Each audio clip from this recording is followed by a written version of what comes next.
নির্বাচন করে 5টি আসনে নির্বাচিত হয়েছিলেন, অথচ একজন ভয়ে ভয়ে 3টি আসনে নির্বাচন করে একটি সাদেক হোসেন খোকার সাথে এবং মেজর মান্নানের সাথে হেরেছিলেন, একটাই মাত্র জয়লাভ করেছিলেন। সেই বাংলাদেশের সবচেয়ে জনপ্রিয় নেত্রী, বাংলাদেশের প্রথম মহিলা প্রধানমন্ত্রী, বাংলাদেশের প্রথম মুক্তিযোদ্ধা, ওনার মামলাগুলোর সাথে সাথেই প্রত্যাহার হওয়া উচিত ছিল। পাশাপাশি স্বাধীনতার ঘোষক, সেক্টর কমান্ডার, চেকফোর্স অধিনায়ক, জীবিত মুক্তিযোদ্ধাদের মধ্যে সর্বোচ্চ কৃতজ্ঞপ্রাপ্ত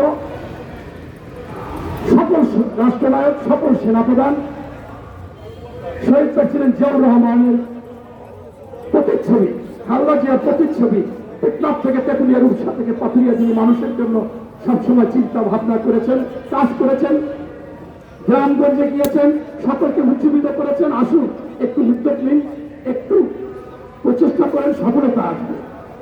সেই নেতা, তার নামে অবৈধ ফ্যাসিস্ট শেখ হাসিনা অন্যায়ভাবে মামলা করেছিল, সেই মামলাগুলো প্রত্যাহার হওয়ার কথা ছিল, কিন্তু আজকে আমরা সেই অবস্থান কর্মসূচি দিচ্ছি।